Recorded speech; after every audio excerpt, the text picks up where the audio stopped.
80% of Singaporeans own their homes. The government celebrates this statistic as proof of successful policy, as evidence that public housing created a property-owning democracy. International observers praise the model as solving affordability while building citizens' stake in national success. There's just one problem with this narrative. Singaporeans don't actually own their homes. They lease them from the government for 99 years. And that difference matters more than anyone wants to admit. This isn't about housing policy.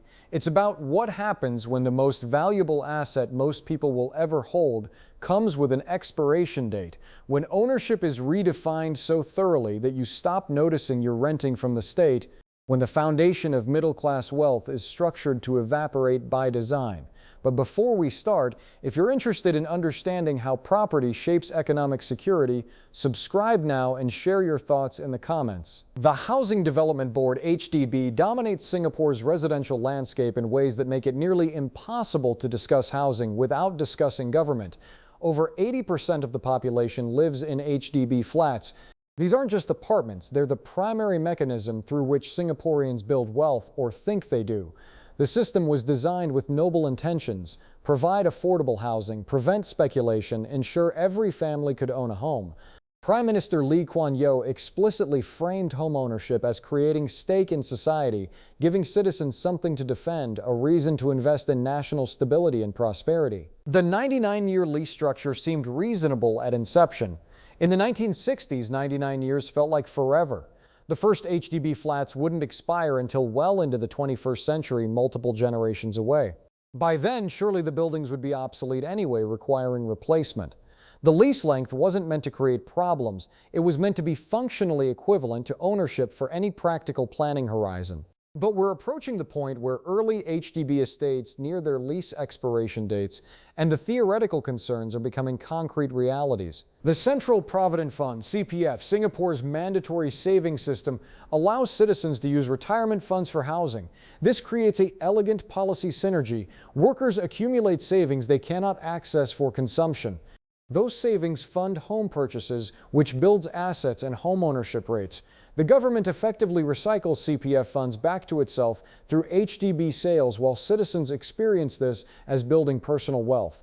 The system appears to benefit everyone.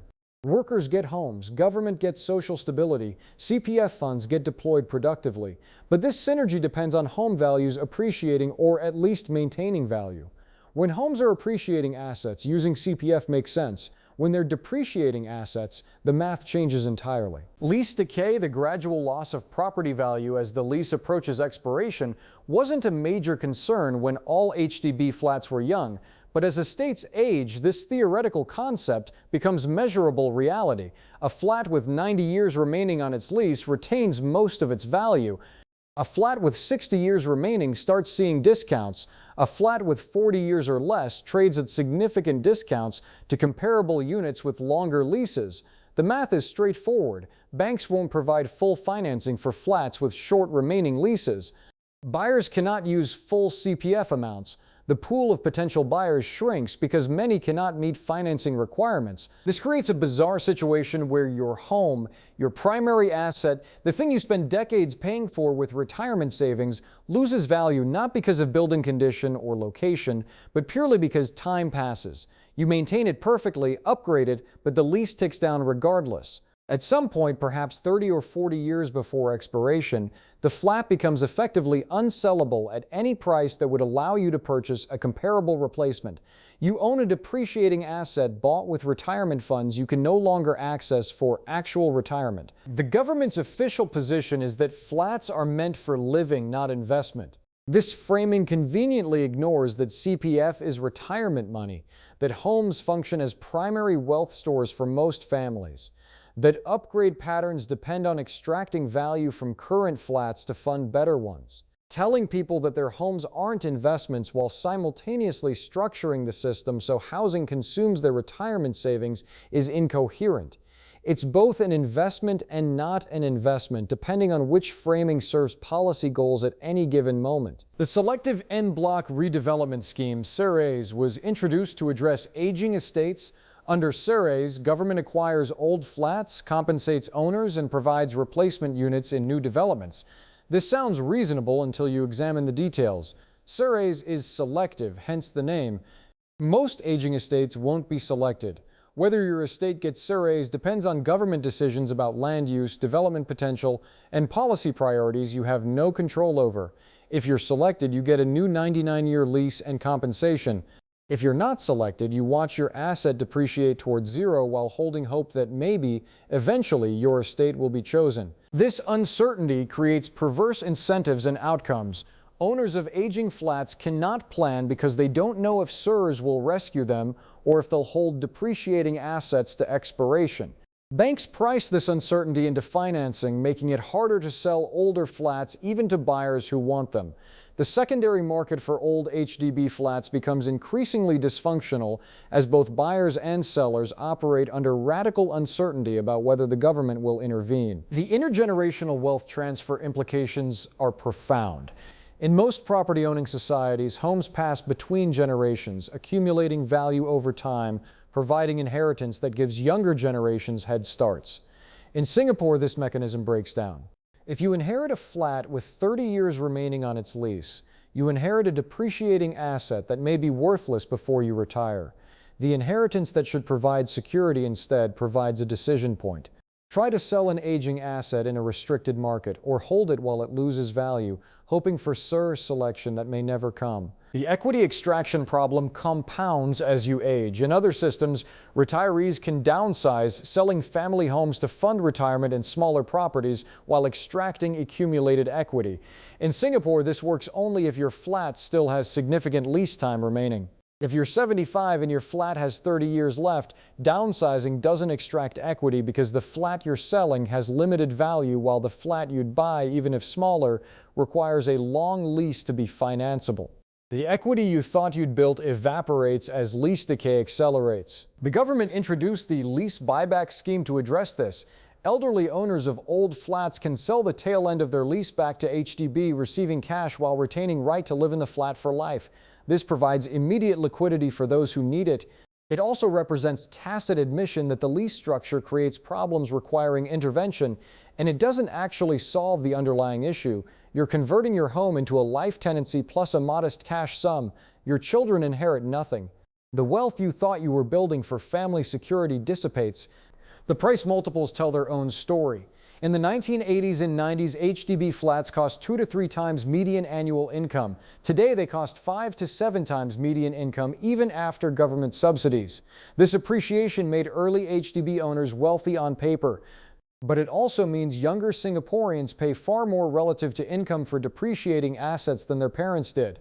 The generation that benefited from appreciation may be the only generation that does.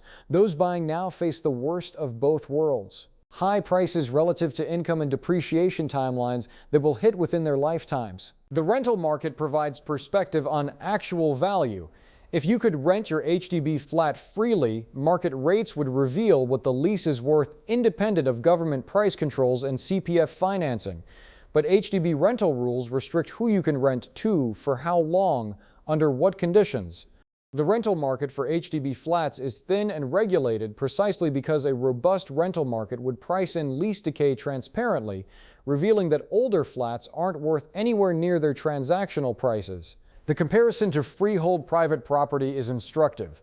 Wealthy Singaporeans buy freehold condominiums or landed property that appreciates over time, provides inheritances, functions as true wealth stores. The HDB system applies to everyone else, which means it's fundamentally a class issue masked as universal housing policy.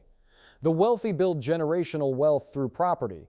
The middle class rents from the government on 99-year leases while experiencing this as ownership. The mechanism that was supposed to prevent class stratification instead entrenches it by creating different property regimes for different income levels. The political dimensions are impossible to ignore. The ruling party's legitimacy rests partly on delivering housing.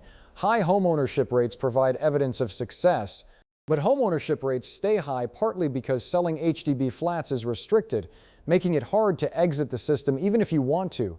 You can sell to other citizens or permanent residents, but not to foreigners, not to corporations, not for purposes the government doesn't approve. The market isn't free, it's managed to produce outcomes that look like success according to metrics the government chooses. The upgrading cycles that HDB uses to maintain estates also function as political tools.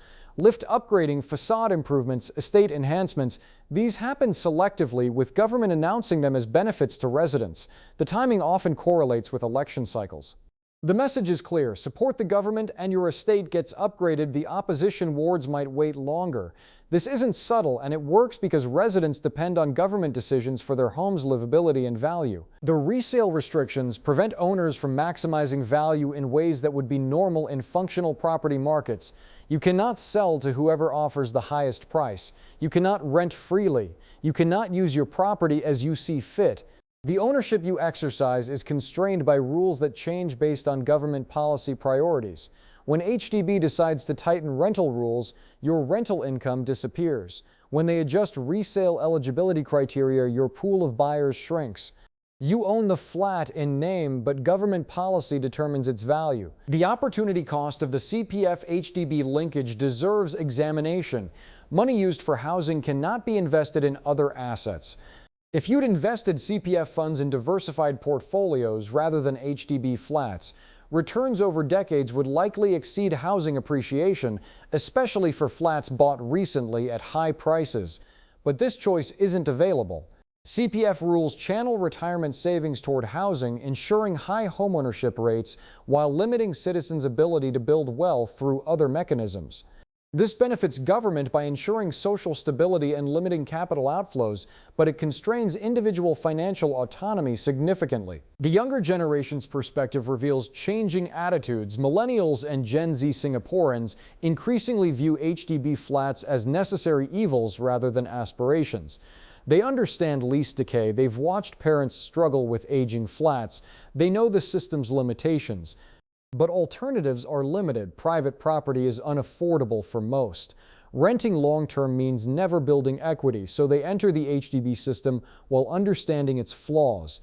A generation of reluctant participants in a model their parents believed in more fully. The comparison to Hong Kong's public housing reveals alternative approaches. Hong Kong's system includes true rentals that don't pretend to be ownership. This creates different problems, but at least expectations align with reality. Singapore's approach of defining long-term leases as ownership creates mismatches between perception and reality that compound over time. People plan for retirement assuming their homes are assets when they may be liabilities. This expectation gap will create crises as more estates age and lease decay accelerates. The government's communications on this issue have been notably inconsistent. Sometimes officials emphasize that flats are for living, implicitly acknowledging they're not investments. Other times they tout homeownership rates and property-owning democracy, framing that explicitly treats homes as assets. This inconsistency isn't accidental confusion, it's strategic ambiguity that allows different messages for different audiences and purposes. But ambiguity doesn't serve citizens trying to make long-term financial plans. The en bloc redevelopment private developers conduct in the private property market shows what's possible when owners have real control. Condo owners can collectively vote to sell their development to developers, splitting proceeds and finding new homes. This mechanism allows even old properties to capture land value. HDB owners have no equivalent power. They cannot collectively decide to redevelop. They must wait for government to decide if and when their estate qualifies for SERS. This powerlessness is incompatible with meaningful ownership. The sustainability question looms over the entire system. When the first HDB estates actually hit lease expiration, when flats revert to government with owners receiving nothing, the political fallout will be significant. The government can claim this was always understood, that 99 years is a long time, that the lease structure was transparent, but people don't actually internalize that their homes will become worthless until it happens.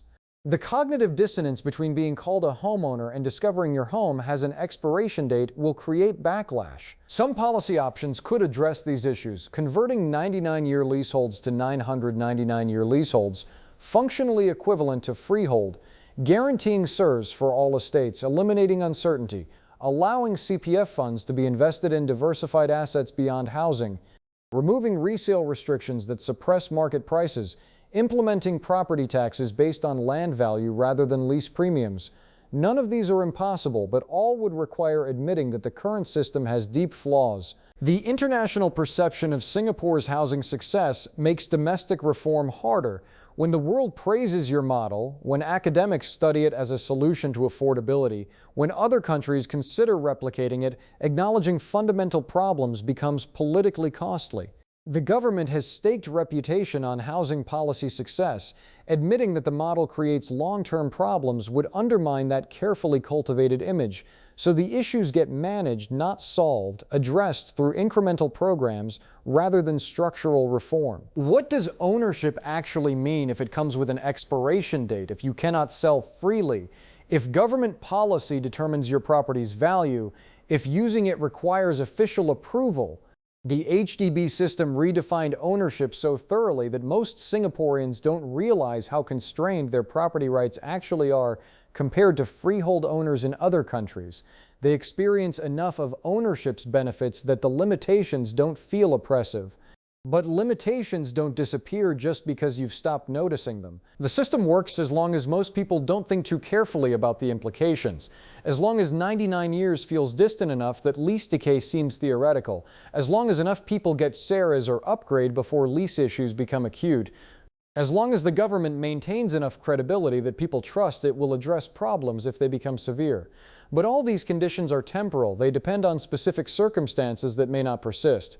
Singapore built a property-owning democracy by redefining property ownership. It created middle-class wealth by tying retirement savings to depreciating assets. It delivered housing affordability by restricting markets so thoroughly that prices reflect policy rather than supply and demand. These aren't failures of execution, they're features of the model. The system delivers what it was designed to deliver. Whether what it delivers is actually ownership in any meaningful sense is a question citizens are only beginning to ask seriously. By the time the answer becomes undeniable, it may be too late to adjust course.